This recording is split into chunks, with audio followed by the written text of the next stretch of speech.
जी, अस्सलाम वालेकुम। डॉक्टर सहरी, वेलकम बैक टू पाकिस्तान।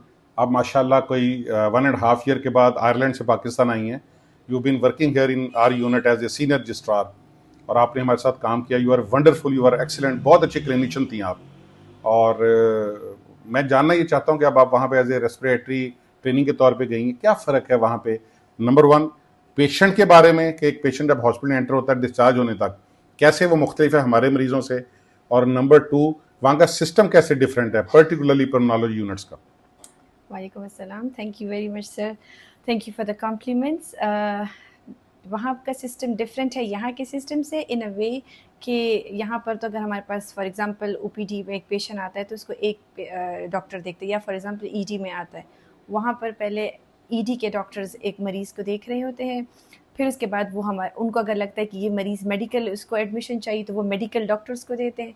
फिर मेडिकल डॉक्टर्स उसका पूरा असेसमेंट करके ऐड ऑन करके अपने डिफरेंशियल्स बनाकर उसको एडमिट करते हैं। फिर वो जिसकी इमरजेंसी होती है उस मरीज़ उस कंसल्टेंट के लिस्ट पर ऐड ऑन हो जाते हैं। फिर उसके बाद नेक्स्ट डे अर्ली मॉर्निंग 7 ओ क्लॉक 8 ओ क्लॉक हम लोग उस मरीज़ को दोबारा से असेस करते हैं। तो कंसल्टेंट उस मरीज़ की पूरे हिस्ट्री को देखता है। एक बंदा जो हमारी फुल टीम होती है जिसमें एक कंसल्टेंट, 2 रजिस्ट्रार, 2 एसएचओज़, एक इंटर्न होता है। तो वो सारे टीम वर्क में एक बंदा जो है उसके पुराने लेटर्स निकाल रहा होता है, एक बंदा पूरे एक्सरेज, एक लैब्स, एक कुछ इंटरेक्शंस वगैरह कंसल्टेंट्स को रीड कर रहा होता है। तो हर एक ऑक्यूपाइड होता है and then we make our plan कि अच्छा इस मरीज़ के डिफरेंशियल्स में ये होना चाहिए, we have to take this consult, we have to go through this thing. For example अगर एक पेशेंट है, कोई मेनिंजाइटिस है, कोई रेस्पिरेटरी का मरीज़ है, फॉर एग्जांपल ब्रोंकियाक्टिस है, तो हमारे पास होता है कि अच्छा हमने इसको 14 डेज़ एंटीबायोटिक देनी है, हमने इसकी फिजियोथेरेपी करानी है। अगर फॉर एग्जांपल न्यूरोलॉजी का केस है तो न्यूरोलॉजी कंसल्ट्स कराने हैं, एमआरआई कराना है। अगर फॉर एग्जांपल फॉल के साथ आए तो उसका फॉल वर्कअप कराना है। फॉल वर्कअप में अलग सीटी स्कैन, अल्ट्रासाउंड, कैरोटिड्स, एको वगैरह ये सब कुछ। फिर स्ट्रोक टीम का रिव्यू अगर अच्छा, हम लोग कर मैं सकते हैं। मैं मैं यहाँ पे आपको रोकूंगा। अगर फर्ज करें आपकी वर्किंग स्टार्ट होती है 9 o'clock। जी, हमारी वर्किंग 9 ओ क्लॉक स्टार्ट होती है और उसके 9 o'clock, तो अब उसमें यह है कि अगर आपका पोस्ट ईयर डे है तो you are suppose to reach in the hospital at 9 o'clock। नहीं, हम लोग अगर हमारा पोस्ट ईयर है तो we'll start at 8 o'clock but we have to reach by half 7।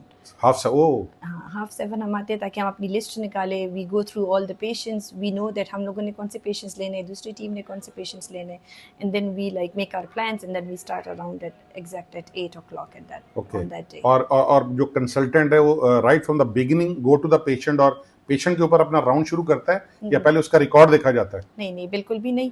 ऐसे ना कंसल्टेंट ना, अगर for example admitting doctor, we don't go to the patient directly, we go through all the notes first, we go through all the previous notes, all the laboratories, we make our plan and then we go and meet the patients.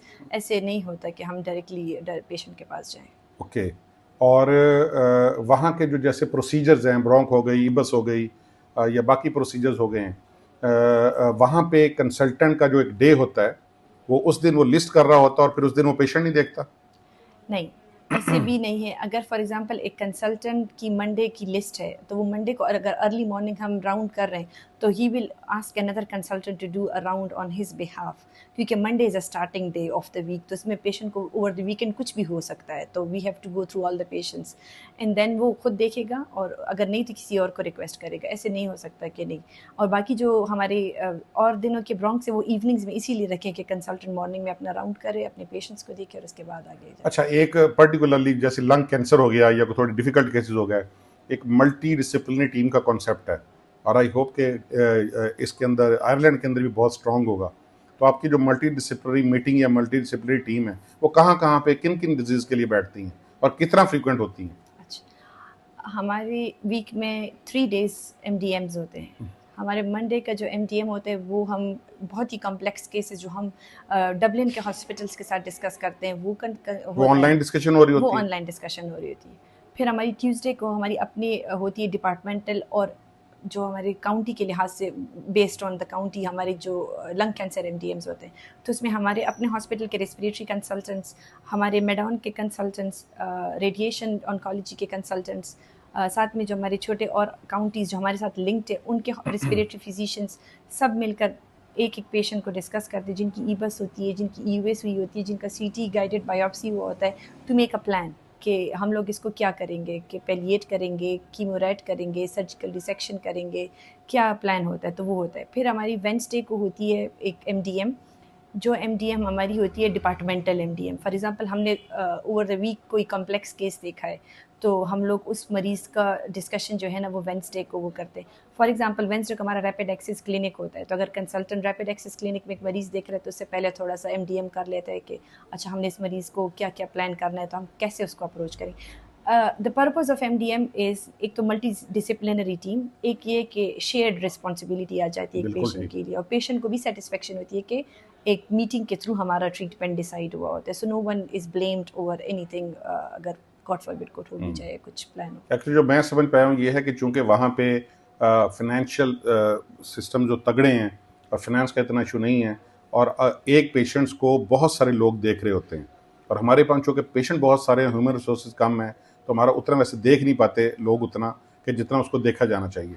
अच्छा, दूसरा एक मुझे बड़ा difference ये बताएं वहाँ का, कि आप लोग जिस तरह हमारे मॉर्निंग में हॉस्पिटल कर रहे हैं, शाम को तनख्वाहें कम है, क्लिनिक ऑलमोस्ट सारे डॉक्टर करते हैं, सारे कंसल्टेंट करते हैं, वहाँ पे भी प्राइवेट शाम को कर रहे होते हैं, या ये हॉस्पिटल की जॉब और उसकी पे काफ़ी होती है?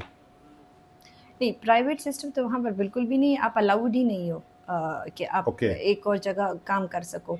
हाँ, अगर अलबत्ता आपके पास आपका स्टैम्प ऐसा हो कि आपको अलाउड है, आप लोकम कर सको, वो आपकी अपनी मर्ज़ी है। लेकिन 9 to 5 अगर मैं ऑन मेरी ड्यूटी है, तो I have to be in the hospital, and 5 is not like कि 5 मेरा काम ख़त्म है। इफ़ मेरा काम ख़त्म नहीं है तो I can stay till 6 and 7। पे स्ट्रक्चर आयरलैंड वाले से पूछे तो दे विल से कि कम है। डेफिनेटली हमारे लिहाज से हम लोग फिर भी गुजारा होता है, क्योंकि every minute you spend extra you are paid for that, it's not something you are not paid for that. तो है, लेकिन बाकी out of the hospital private setup ये बिल्कुल भी इजाज़त ओके, नहीं है। लास्ट क्वेश्चन ये है कि अब आप अपने जूनियर जो हैं इस वक्त, चूँकि सुना सैचुरेशन हो गई है इंग्लैंड में प्लैब के लिए भी, और यहाँ पे भी पार्ट 1 के बाद जॉब्स और ट्रेनिंग नहीं मिलती, अब आप आने वाले जूनियर्स को क्या एडवाइस करेंगी कि अगर उन्हें फॉरेन क्वालिफिकेशन या फॉरेन ट्रेनिंग करनी है, उनके लिए कौन सा सिस्टम बेहतर है कि वो क्या करें? आयरलैंड में अभी भी जगह है, या प्लैब आयरलैंड करके जाके यूके में जगह है, या एमएलई के बाद अमेरिका में, या ऑस्ट्रेलियन कौंसिल का जो एग्ज़ाम है? आयरलैंड में क्या परसेप्शन है regarding the post graduation training for the Pakistanis? Post graduation, ये आई वुड से यूके का सिस्टम अब थोड़ा सा डिफरेंट हो गया।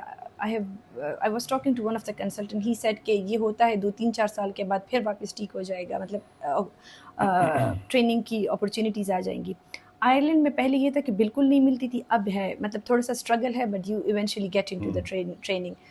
सो फार अभी भी एमएलई ऑन द टॉप जा रहा है कि ज़रा फाइनेंशियल वो रिसोर्सेज ज़्यादा लगते हैं, but ultimately you get match and you get stuff. Irish बजाते खुद they all move to Australia, but not for training, okay, for job, for job, for job earning purpose. Money, because okay, उनके लिए वो money कम है, और हमारे लिए हम लोग कहते हैं बिल्कुल कि ठीक। इधर से वो भी अच्छी है, तो इस लिहाज से। चलें, ठीक है, best of luck doctor Sehrish, बहुत दुआएं आपके लिए। Thank you very you are much. Pride of Pakistan, you are proud of our unit, कि आप पाकिस्तान को वहाँ पे रिप्रेजेंट कर रही हैं, और थैंक यू होप के वेरी वो मच, लोग आपकी सलाहियतों से, आपकी एबिलिटी से बहुत फ़ायदा उठा रहे होंगे, और आई इंशाल्लाह, विश कि आप बहुत अच्छी ट्रेनिंग करके पाकिस्तान वापस आओ and serve your nation, serve your country. Thank you इंशाल्लाह very sir, much. Thank you very much.